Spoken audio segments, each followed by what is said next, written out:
I remember that I would call studios like Milton Glaser, calling Milton Glaser, hello, may I speak with Milton?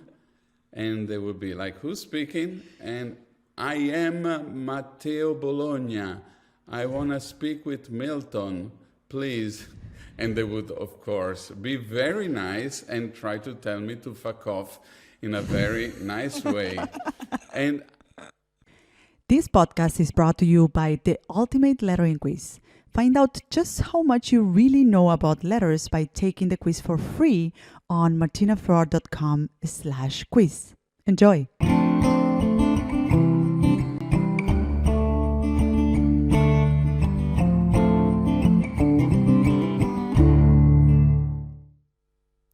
Hello and welcome to another episode of Open Studio. I'm your host, Martina Flor, and in this show, I have honest conversations with artists, designers, and creatives to uncover their paths and discuss the specific tactics they use to overcome challenges and succeed on their own terms. Today, I'll be having a conversation with Matteo Bologna. He is the founder of Muka Design. His multidisciplinary background in architecture, graphic design, illustration, and typography facilitated his early business successes and inspired the decision to create a New York-based branding and design agency. As a creative director, he oversees and inspires every project with energy, intellect, and a quick wit. Matteo is also the principal of the new Muka Design spin-off type foundry, Muka Typo, and is frequently asked to lecture about branding and typography around the world. You can find him on @Muka Design with double C, MUCCA Design on Instagram and online on mukadesign.com. On our conversation, Matteo shared what he learned from his wins and successes of decades working in the creative industries. We spoke about partnerships and building a team. We also touched on the challenges of moving from Italy to New York in the 90s and how he made his way into a different culture.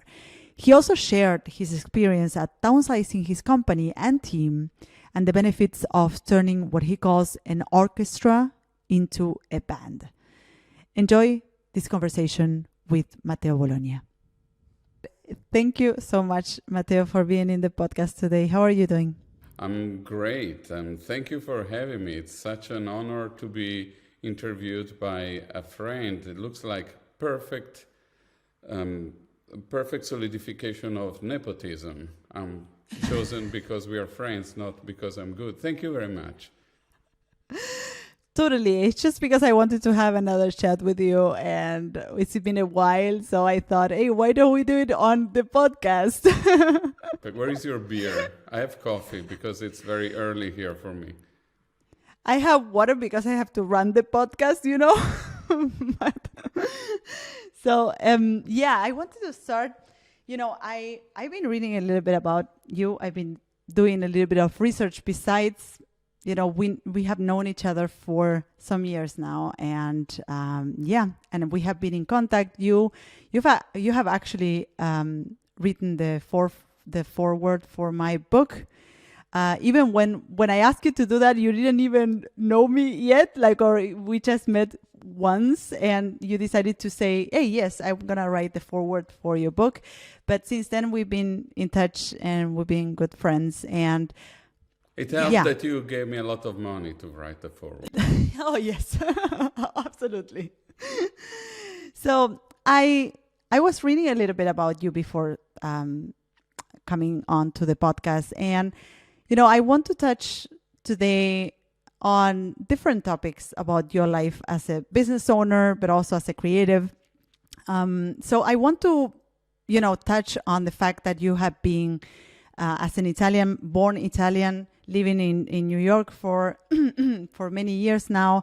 You run a design agency or a branding agency for over 15 years. Is that correct?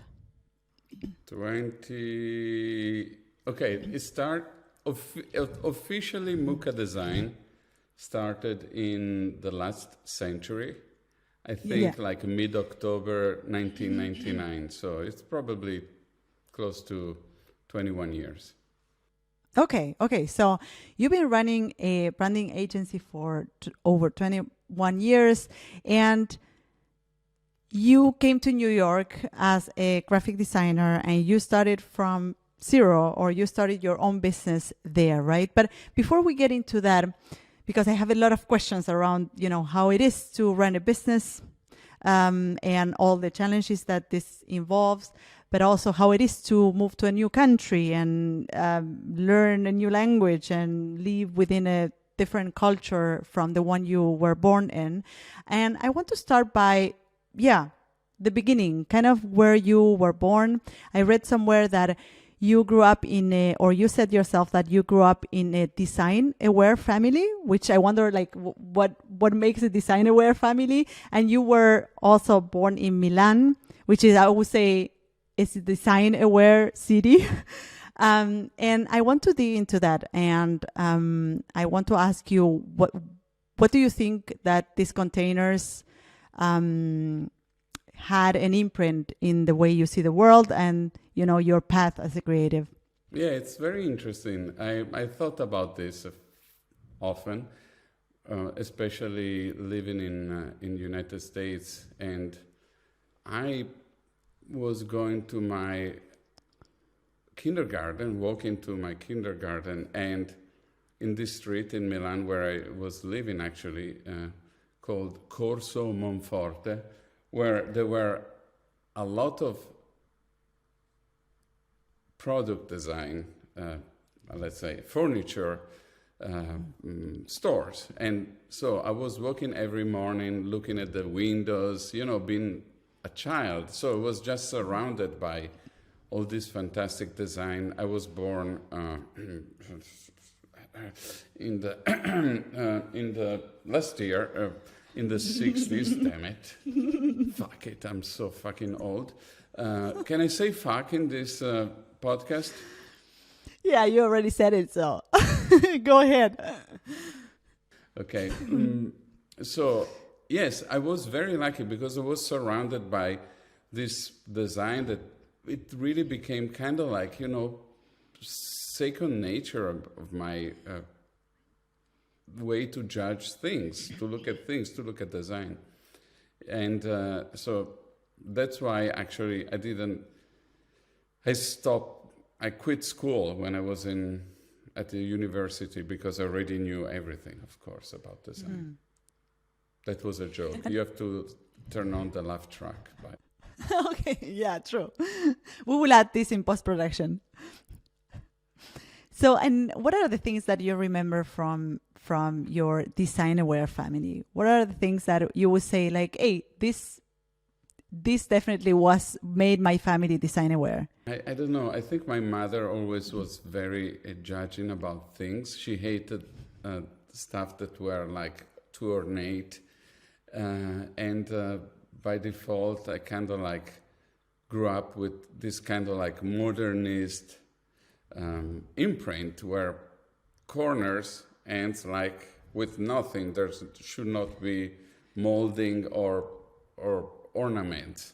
Everything should be clean, and if it's not clean, it's bad.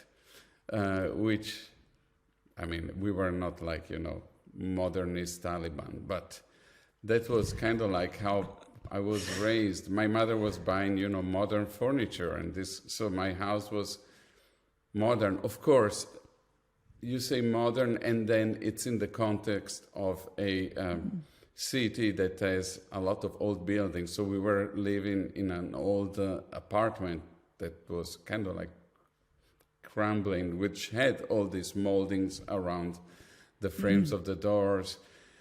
So it was the contrast between, the new and the old that made a little bit, probably built my sensibility towards this design. I don't like things that are only super clean. I like to add a little bit of challenge to these dogmas, like the dogmas of modernism. Though I have to Yeah. say that, sorry if I'm interrupting you, I'm in this beautiful house. For the people who are not, they're listening to this, they cannot see this fantastic background. I'm in San Diego right now. I live in Brooklyn, but I'm at a friend's house, and she has a house that is humongous. If you are on the internet, this is the bathroom. If you look at this on YouTube, okay?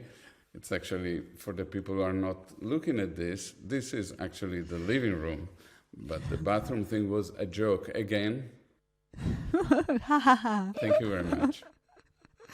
Amazing. So I wanted to go back to one of the things you just mentioned, which is that you dropped college, right? So you actually went to art school and you decided to just drop. And how was that decision? Yeah, my high school was an art school, and when I was 18, I enrolled in architecture college, and then I quit after 3 years because during those 3 years, actually, I started working as an illustrator for magazines. So it was really fun to do stuff that I like to do, which was illustrating, and actually getting paid for. It was kind of like magic, you know. You do something that you like, and someone gives you money, and a lot of money for me at the time. Of course, I was paid shit. I realized later I was underpaid. So I quit the studies of architecture because actually it was very difficult for me to retain all those informations. Later in my life, I learned that I have ADD, attention deficit disorder, which totally makes sense. I was not able to remember anything because I was not able to concentrate. Reading a book was a fucking nightmare for me. And drawing, it's an easier way for me to go through life, or designing typefaces or doing graphic design things. So you started, that was your first touch point in the working world as a creative, like doing illustrations, right? So what were the following steps? Because you run right now a successful branding agency, but I bet there were minor steps that you did before getting to that point where you decided to start an agency. So what were the experiences in design or art that made you say like, hey, this is my thing. This is something that I can imagine myself doing for a long time? Yeah, I think when people looks at other people's life or people that they consider successful, they think, wow, they made it. And I don't know if I really made it. I think it's more like someone made you do it, something made you do it. There's a lot of things that, a lot of decisions in my life that I just had to make because something was presented to me. And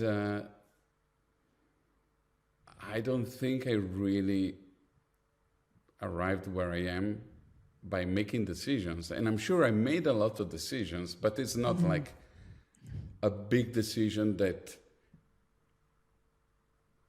helps to change something in a way that is drastic. Though I think maybe the biggest decision, if I have to look at my past, maybe I made two decisions that were key.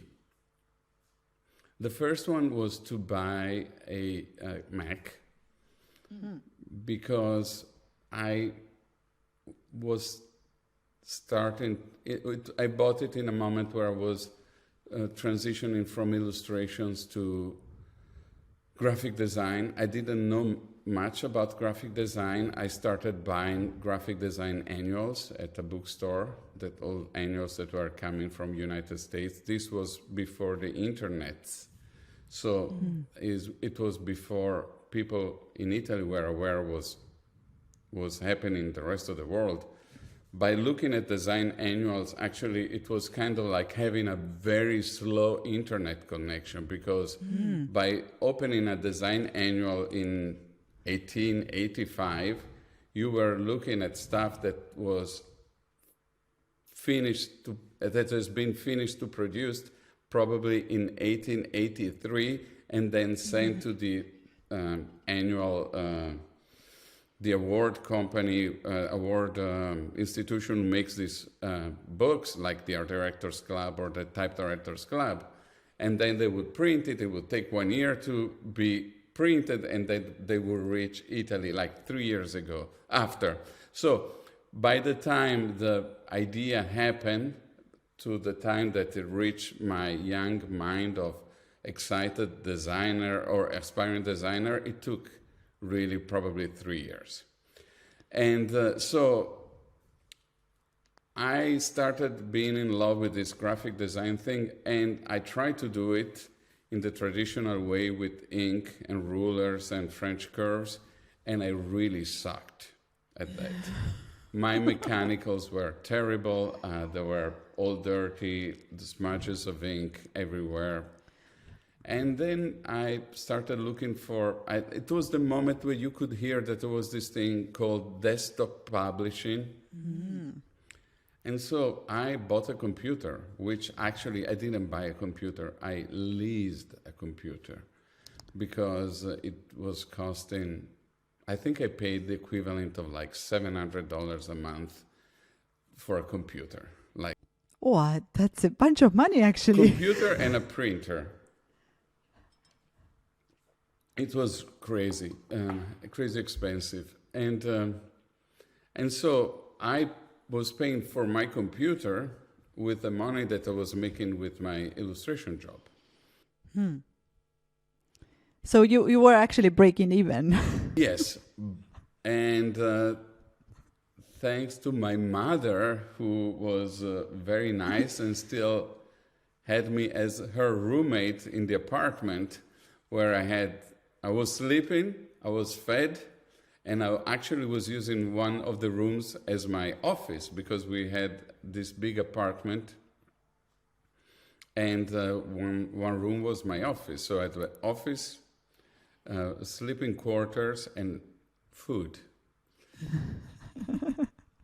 And so this was the first big decision, buying a computer. And then just because I had a computer, because the bar in Italy for graphic design was very low, for product design was very high, but graphic design, there were like bad teachers, it was really, really horrible, the graphic design world at the time. And automatically, because I had a computer, because the quality was bad in Italy, I could say to people, hey, I'm a graphic designer. And they would be like, he's a graphic designer. Yeah, he has a computer, of course. So I faked my profession. I pretended to be someone that I actually I wasn't, because I really sucked at graphic design. So what I was doing, I would copy the stuff that I was seeing in these annuals. And little by little, I became slightly better. Of course, I had terrible holes in my knowledge about graphic design, because everything was learned by making things, and I made huge mistakes. Like, I designed a brochure for Apple computer when I was like 26, and I felt like the coolest guy in the world. And for a trade show. And the guy from Apple called me after the trade show was finished a couple of months later and said, hey, Matteo, we need more brochures. Can you tell the printer can we order more? And I said, yes, I was so proud of myself. And then the guy, before hanging up, says, but Matteo, can you make sure that this time page 5 comes after page 4? And I was like, okay, I'll make sure that this happens. Thank you very much. Bye. And I was like, fuck, I'm such an idiot. I didn't even know how to prove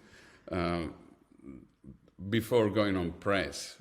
I was a total ignorant. So And you computer said that- was the that- first thing. The second thing That's the first thing. was moving to United States. So those were like the big decisions. Oh, yeah. I have so many questions about this. And before we dig into that, I want to talk a little bit about that one experience that you had starting your own design studio with, I think, 2 other partners, because you right now you run, as I said, a branding agency in New York called Muka Design, which has been in business for decades. And that makes a very successful project in your life. You have been running this studio or this design agency for a long time, and it's a relationship you have had for over 2 decades. We can call it a very successful relationship, but I bet that there were other things or other experiences in the past that were not as successful, right? That also allow you to learn and to take next steps that were more informed. So what I want to ask you, I would like you to share what was this experience that you had starting an agency or design studio in Milan. And I want to ask you specifically, what were the things that didn't work well? So you started this design agency with 2 friends or 2 partners. At some point you decided to split or to stop that project. And I want to ask you, what were the things that didn't work well? And what were the things that you learned from that experience in particular that you took into your next experiences? Yes. When I was in Milan, after doing this freelance illustration work and buying the computer, and then I started working for a packaging design agency as a designer. And thanks to the fact that I knew how to use this computer, it made me look cool, which was, I used it to my advantage, of course, and this knowledge. And I ended up with one of those colleagues at the studio. We decided to leave the studio, and after a few months we started working together, and then we had another partner, so it was 3 designers. We had no idea I had no idea what I was doing. Probably they had better ideas, that they were very they wanted success. They had this idea of being cool and successful. I was mostly probably more interested in the work itself, in doing something cool, something different, something. So I was more probably the guy who wanted to make things. They wanted to be, they were looking more to be feeling about, they wanted to look cool. And there was I don't know, we didn't have the same objectives in life. I was also probably not very good at communicating my thoughts. And we ended up at a point where probably we would have happily murdered each other, which was not a good thing. And so we decided to close the company, which was great, because I was faced myself with a decision. Okay, should I open another company in Milan where people don't pay you on time? They consider graphic designers as just, kind of like a plumber who has come in to fix a little thing. Or I go somewhere else who are more interested of the work that gets made, which was United States. Because all the work that I was doing was inspired by what was happening in the States at that particular time period of historical period. And also, I wanted to be able to read all those books that I was buying from United States because I didn't speak English. So I said, okay, maybe I should go to the States, learn about English a little bit more, how to speak in English, which apparently, as you can tell from this podcast, I never learned. And kind of like live, being in the place where all the things that I like were coming from. So I moved to the States, and with my girlfriend at the time, who then became my wife, her idea was just, okay, let's go there for a few months and then we come back. My idea, my hidden agenda was to stay, and actually I prevailed. And so I ended up staying in the United States, which was great because instead of considered just kind of like a plumber, you're considered like an important part of the business of a company. The graphic design, it's not an expense, it's an investment. So let's go down this topic, the fact of you moving to the US. So you moved to the US in the 90s, right? 1994. And I want to touch over this topic because I think that a lot of things have happened since 1994. A lot of people has moved across the globe in the last years. The world is starting to get used to the idea of people migrating or the idea of people living in other cities other than the ones they were born in. So I can imagine that the scenario in the 90s was very different when it comes to someone from Italy coming to live to the US.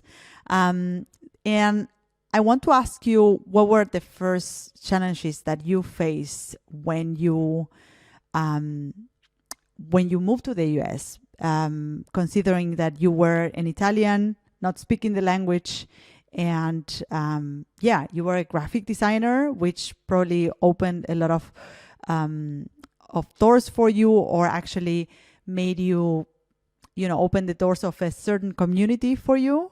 But what were the challenges for you when you first came to the US? I think there were a lot of challenges. Now I'm thinking about it, I'm starting to laugh a little bit because I was coming from Milan, which is it was a very small world especially for in the graphic design world, where you could pick up a phone, call someone in the studio and talk to the principal.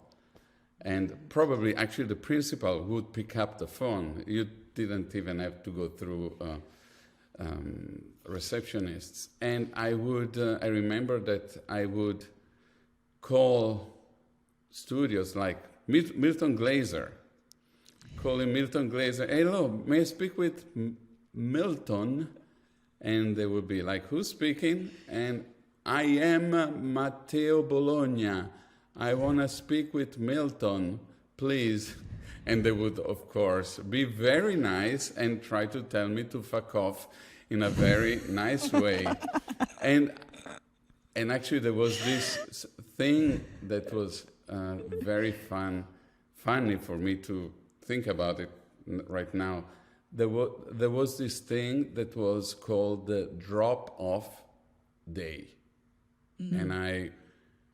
And they would tell me, our drop-off day is Monday in the afternoon.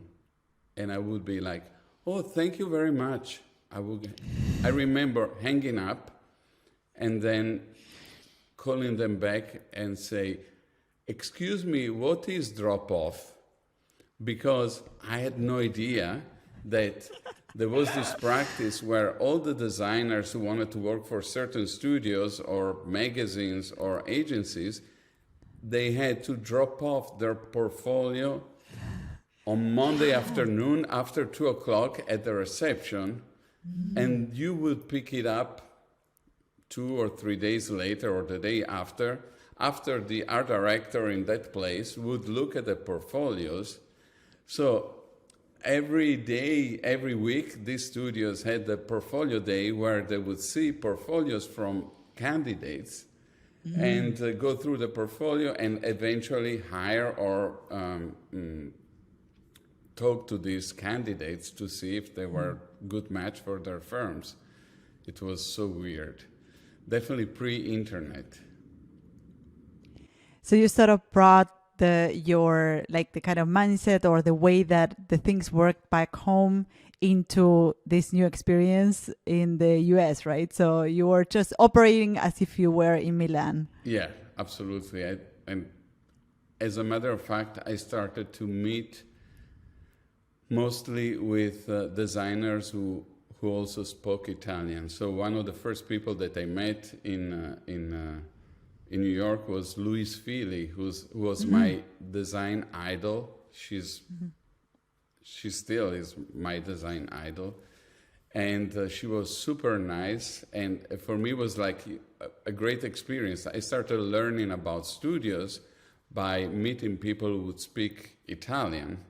So through Louise, I learned a lot of things about how to interview and doing things in New York.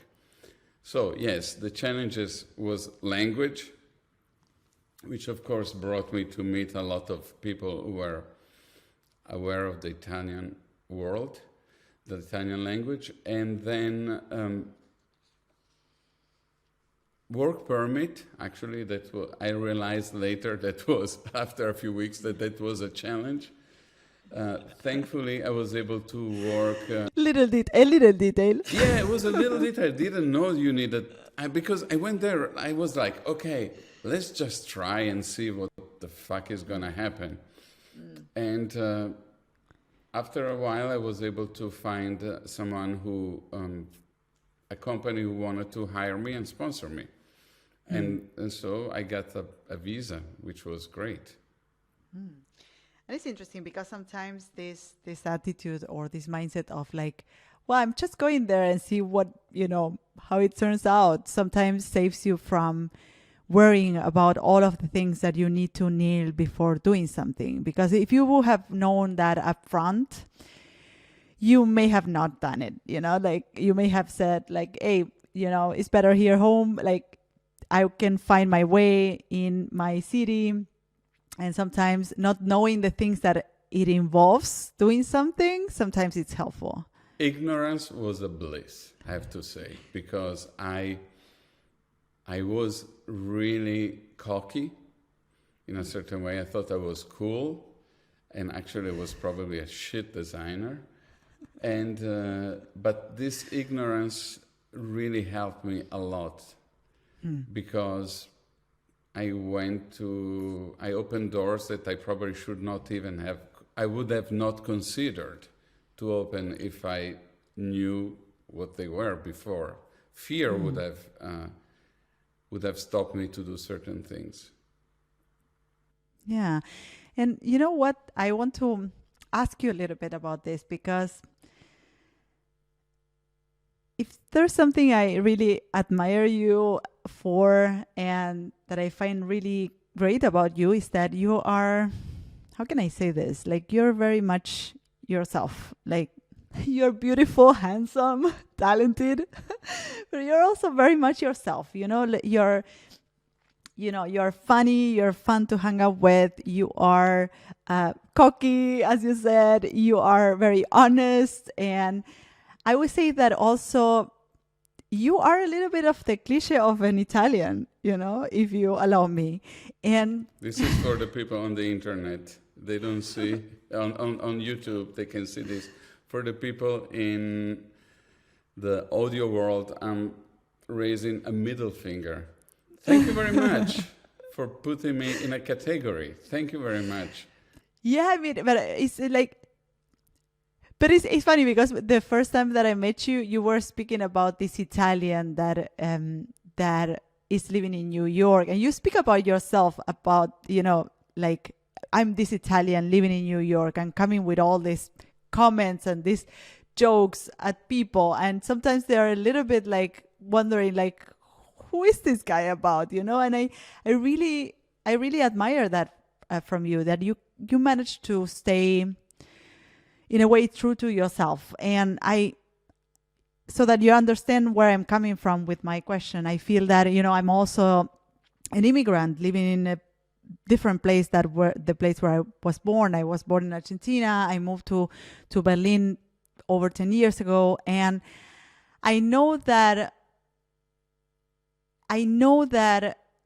in order to match this new culture, which I'm totally compatible with, otherwise it would be really hard for me to live here. But in order to match this culture, I feel that a lot of the things or the things I used to do or say are a little bit toned down, or I kind of, in order to be accepted, I sort of blended into the way the things work here. And, just to name a silly thing, but I used to dress up a lot more colorful than I do right now. And I don't know if that's due to the fact that I live here in Berlin, or because I just became different throughout time, or I like other things as I grow older. But I can imagine that the environment had an impact on me and the way I used to do things. And in your case, it seems that didn't really happen, that you kept on having your own personality, and you brought your own personality and your own culture and your own way of doing things onto your experience and your life in New York. So I wanted to ask you, how do you see this? If you also feel that you kept, you pull it through, or you feel that that you blended into this new environment, and how did you manage to keep that personality and that way of doing things throughout your life in New York, throughout the over 20 years that you've been living there? Okay, I think, first of all, you asked me too many questions and my brain already don't know. I have to choose one of those, and I'll be like a politician, and I'm going to answer something that you didn't ask probably. But I'll do that not because I'm a politician, but because I really don't remember any of the questions that you just asked me. Do you need me to refrain? Okay, cool. I more or less know what you're talking about. And yes, we're sharing similar experiences, though probably, I don't know, I feel always very insecure about everything.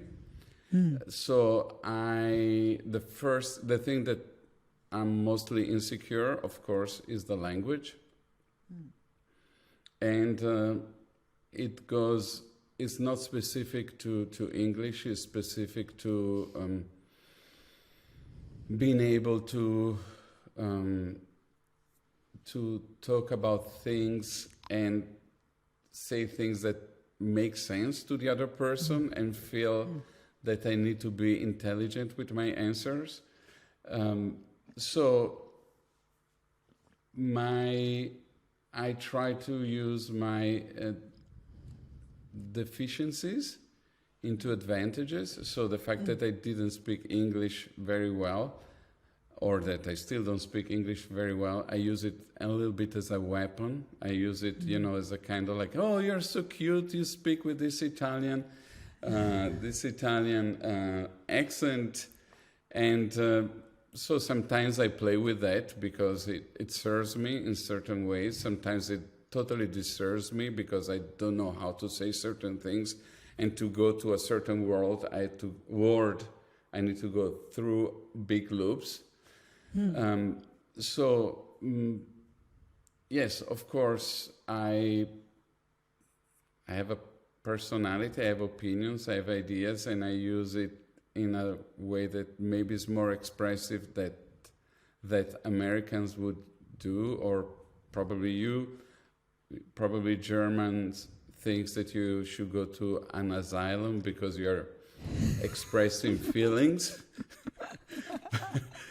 I'm sure there's someone there ready to take you to a psychiatric ward. Oh my God, this woman, she is using feelings. Can you believe it? My husband will love this conversation with you. I know. Why did you say you love me? What is that? By the way, that was my German accent.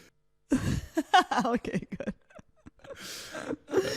Yeah, so of course I use my Italianity, Italianhood, Italian whatever, to my advantage, and of course, that's part of my heritage, and that's what I use to design. That's what I use to communicate. And you mentioned that you had, which I can totally relate to, that you had this, you still have this language challenge, or this, you can feel the boundary really soon when you speak in English. In your case, I can totally relate to that when I speak German. Nevertheless, you carry on conversations and workshops with clients. So how does this integrate in your life? Because it doesn't seem to be a problem, considering that you are the founder and the director of a branding agency, which is not like any other creative agency out there. In a branding agency, you need to speak about concepts, you need to speak about strategy, you need to elaborate. It's not only the images that are doing the work and are telling the story. You just need to back it up with ideas, right? So how do you still put it through? Language is not just a sequence of words, and it's really about expressing a cultural experience. So for me, at the beginning, when I was starting learning English, wasn't just about learning the words, but understanding how those words are put in a context. That's why I always say that I learned English by watching Seinfeld, and because learning it just from a dictionary doesn't help you. Every word has a cultural reference, and the more you're immersed in the culture that you're living in, the better your language skills will be. So one thing that I really tried to do as much as I could was really to understand popular culture. And I think by knowing that, you're more able to not only to express yourself, but to talk to your clients about what's around, what's going on, and understand their cultural background and their needs.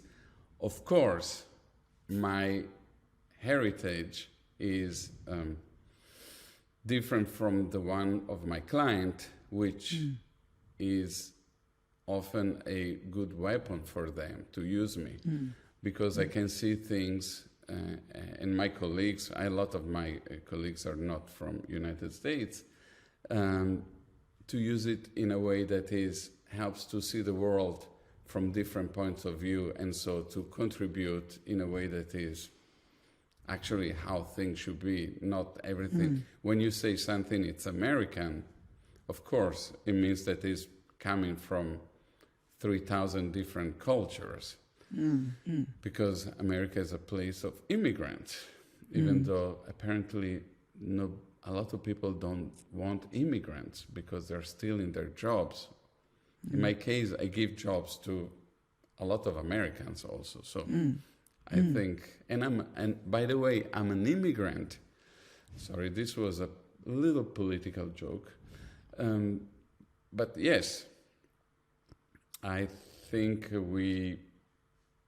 being a foreigner in a country that is not your own, you learn things. You need to learn things about that country if you want to produce work in that country. And I want to talk a little bit about your work with Muka, which is your branding agency. I remember that when we met in 2016, I think, you were downsizing Muka. You were splitting up from your business partner at that time and leaving your $30,000 per month office in Manhattan. Do I remember that correctly? That you 15,000 is still like, I remember these 5 figures in my brain, like,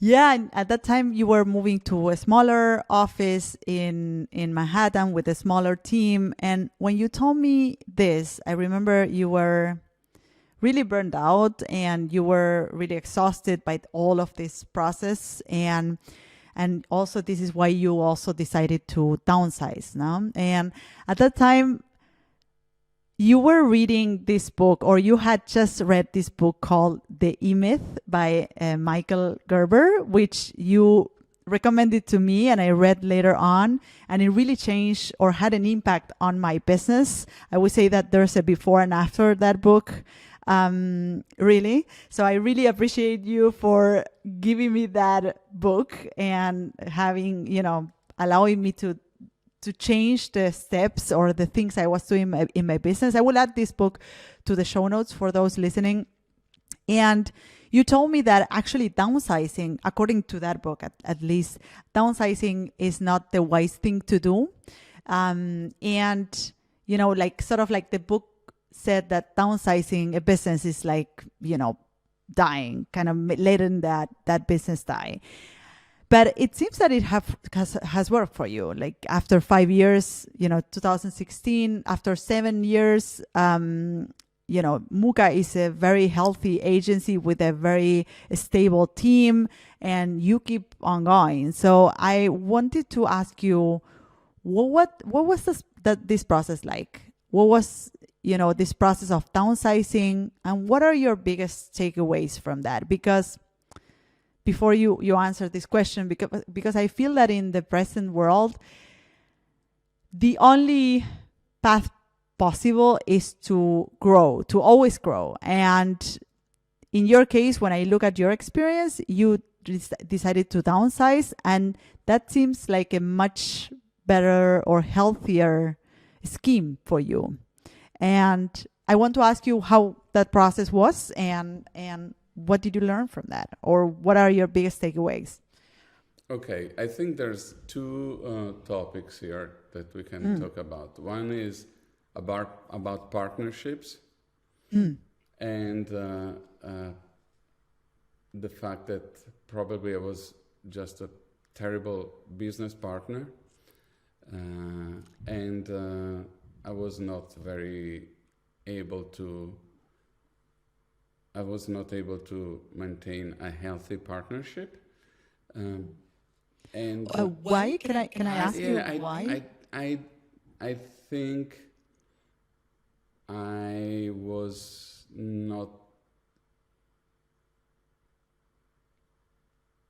a good partner, kind of like, a life partner. I was not able to listen to the other person in a constructive way, and I think I made a lot of mistakes on my end to work on this business partnership. When I moved to the States, I blamed a lot of the breaking up of my company in Italy to my business partners. Of course, later you learn about all your mistakes and the things that probably I did wrong, that I should have not done, and then you make another partnership with someone else, and then you make the same mistakes, or maybe it's slightly different mistakes. I don't really. I'm sure there's too many mistakes that I made or the other person made that I can list here in this podcast, but partnerships are very difficult. Business partnerships are difficult. And I probably was asking too much from the other person, and I was probably not listening the other person my partner, and I was expecting too much from her, and probably didn't. I was a shitty partner. Apologies for that. And that's why when we split up, I ended up not having any more partners. And the big change, I think, was from, having this very expensive and fancy office in Soho, in Manhattan, to then sharing space with another company. Felt a little bit, I felt it hurt actually. It felt like, oh my God, I'm not as cool as I used to be. But the truth is, we were able to still produce the same amount of work.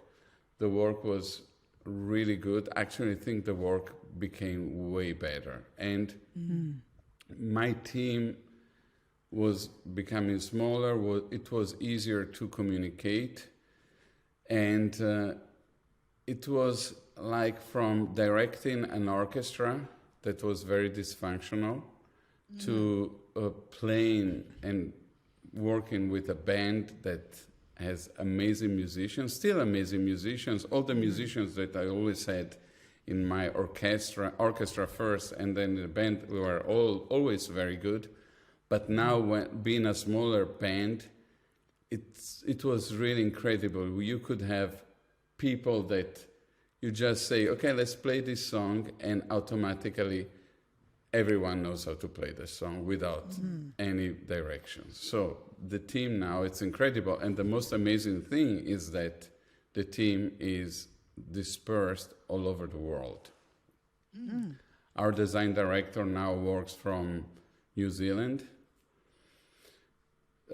Two of our designers are traveling the world, and now they're in Colombia. We have a collaborator that I never seen in person from Mexico. And so it's fantastic. We are still, and nothing changed, actually. Everything works beautifully. I love this idea or this concept of looking at your team as an orchestra. And it makes a lot of sense that or like as a band, I would say, because an orchestra becomes more like a huge monster or a huge amount of people that you have to manage and lead. And having like a smaller team, even when they are working remote, sounds more like a band. You described it perfectly, where everyone knows how the other one plays, what are the things that they tend to do, and it kind of works all together, right? It's fantastic. It's like every new assignment is like a new song. Yeah. We know how to play that song. Everyone knows how to play. Even if it's a new song, everyone knows how to do the bass line, the drums, the harmony, and the arrangements. My job is just to say, hey, let's play this with a little bit more intensity here. Let's tone it down there. But everyone, it's so good. It's incredible. I should actually stop working and let them do everything. Yeah, why not? Which actually most of the time I do. Amazing. That's great. And I wonder how much of this book that we were speaking about of Michael Gerber, the E-Myth, speaks a lot about implementing systems in your business, which is something that creatives tend to kind of not have in the work they do. And it's really interesting his approach, or the approach of the author, on how you could actually systematize any business of any kind. And that really changed my mind in terms of looking at my business as a set of systems, and it allowed me to systematize a lot of things. And I wonder how much of that you have done in your business to have this band sounding like you want it to sound without being without the need to be micromanaging all of the things they do. Yeah, it's very interesting that I gave you that book, and apparently you read it through the end, because I didn't. I actually, no, actually, I think you know what? I opened it again a couple of 4 or 5 months ago because I really thought it was a really good book. And then I thought I didn't read it to the end, but actually I did. Yes, we have systems. I think that book helped me to understand, how systems are important. And the truth, we always had systems in place. What we did, we were able to kind of like really making sure that every time we have a project, we follow that system. And if we don't, the few times that we happen not to follow those systems, we see that there are points of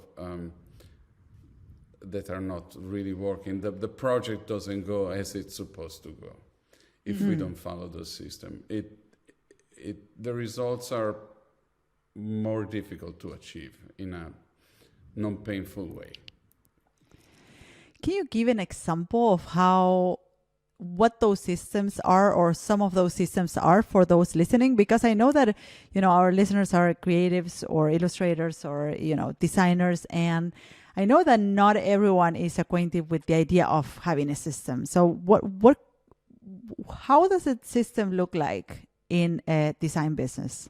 Okay, for us, because we work on branding, which is a very wide term, can be interpreted in a million different ways. But let's say for every project, we need to have a part where we really understand our clients and their clients' needs. So we usually do workshop with them.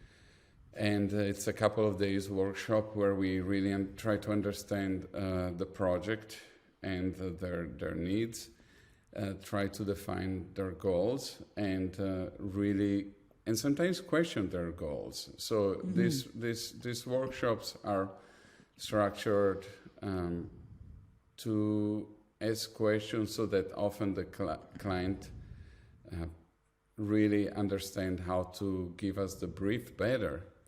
And from there, we then create this thing that we call the brand platform, that I'm not going to go into details here, but it's something that we end up giving the client and helps them to really understand what we are going to deliver, and so that all our expectations are on the same plane. And it really helps everyone to go with a very smooth project.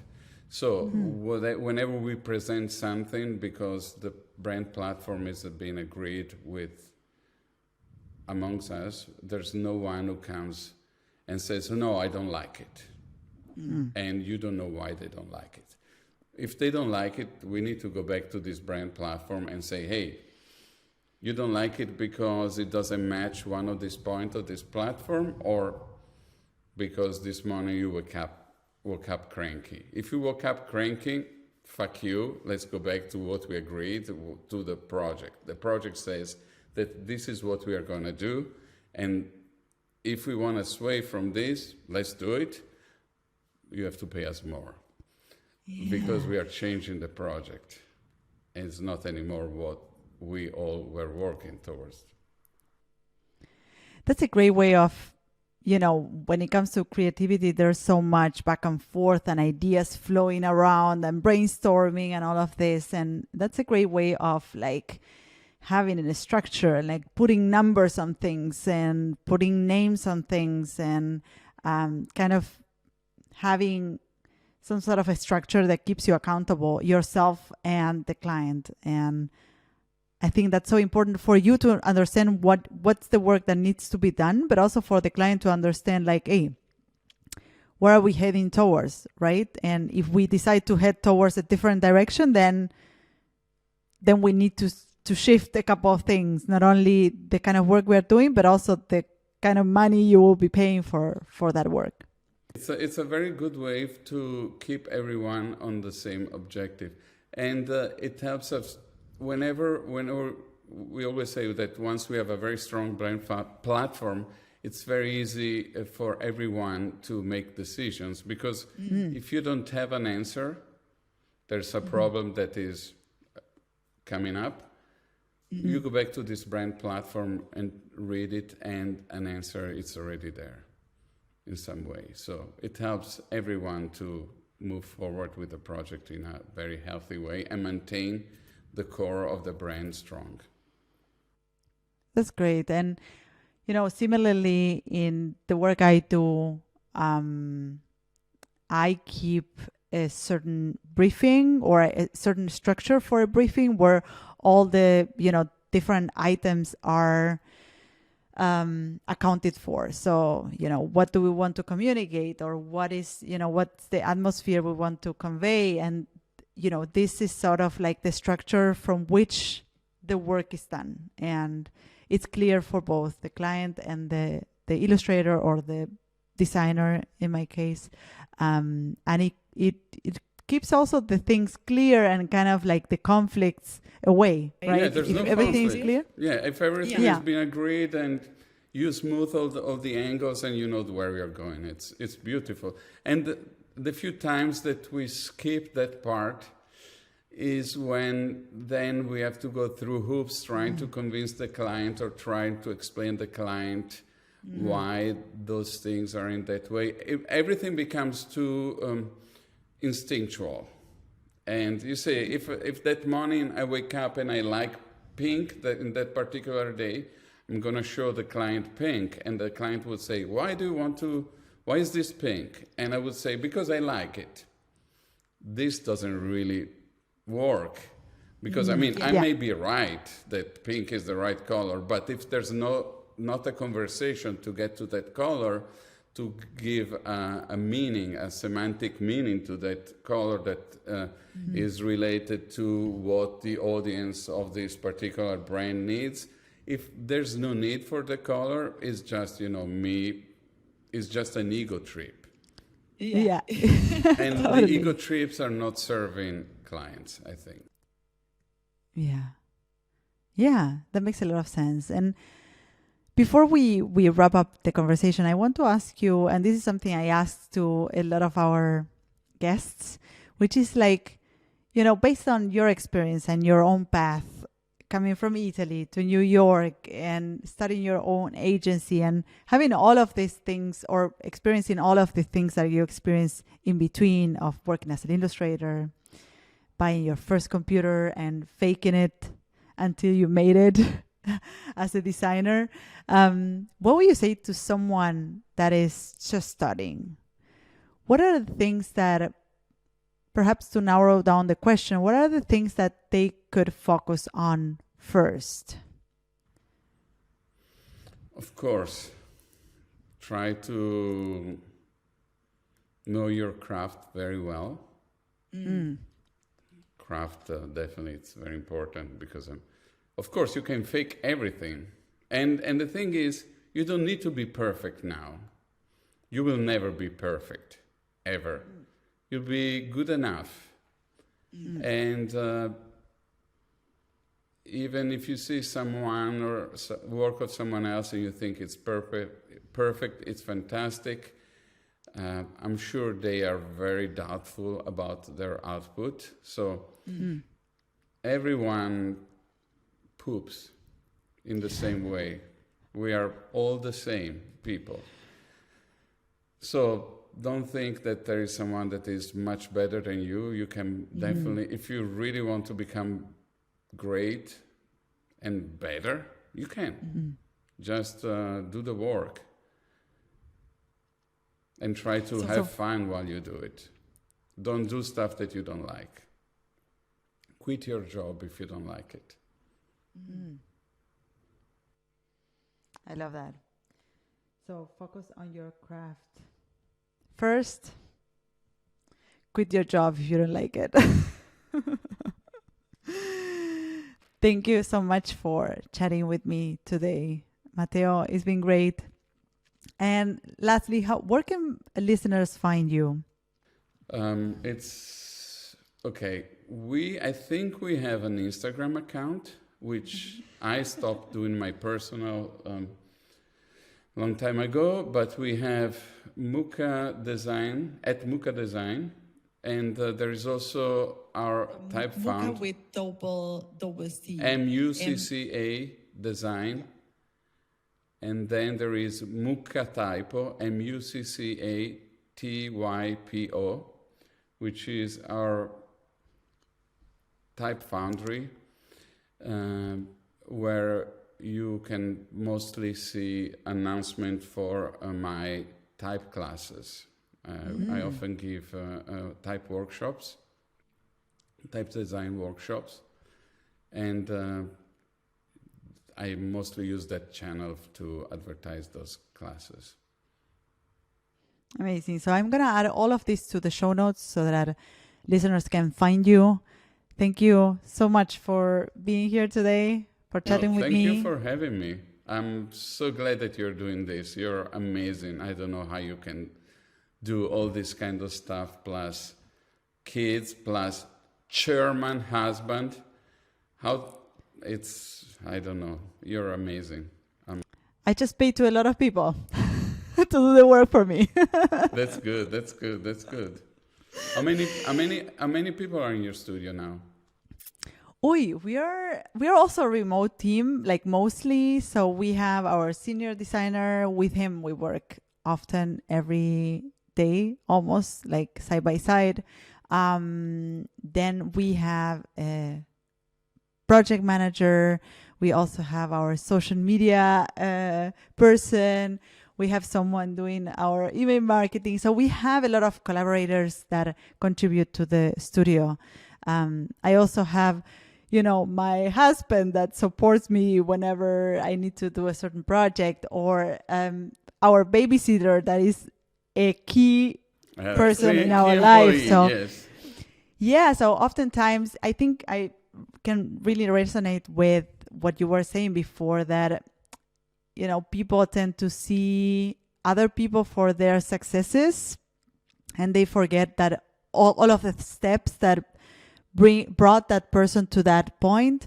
And I think the same happens to me, that oftentimes people see the output that I have, but there's a lot of people involved, and there's a lot of things or systems in place so that these things run smoothly and they can happen actually. And it took a lot of years to put those systems in place so that nowadays we can have the amount of output that we have.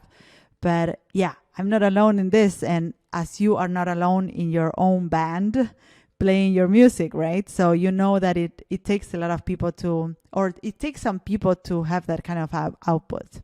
And it's very interesting how you are the perfect example of putting those systems in place and know that those systems are not forever. Things are changing. The system is designed so that it can be flexible, because you can do one thing and then because of the changing circumstances, things are changing. So when I saw that you were doing a podcast, I was like, obviously, she knows how to pivot things and she understands how her business should work. It's amazing. Thank you for your encouragement, and thank you today for having this conversation. Thank you everyone for listening, those watching on YouTube. I'm going to add all of the contacts and social media handles and website of Matteo and Muka Design on our show notes so that you can get to know his work and all of the things that he does, which is also pretty amazing. Thank you, Matteo. Thank you very much for having me. Ciao, everyone. Bye-bye. Bye-bye. So this is it. I hope you loved this episode. You can find me, the host of the show, on social networks at Martina Flor on Instagram, Twitter, and Facebook. If you have a question or comments, go to martinaflor.com/podcast, where you can see previous episodes, find show notes, and send voice memos with your comments and questions. You can also watch these episodes on YouTube. Just go to martinaflor.com/YouTube to find them. You can, of course, listen to all our episodes on your favorite podcast platform. If you loved this episode, subscribe to this podcast. And if you leave us a review, it will help others find us. Thank you all for listening, and see you in the next episode of Martina Flor's Open Studio. Bye bye.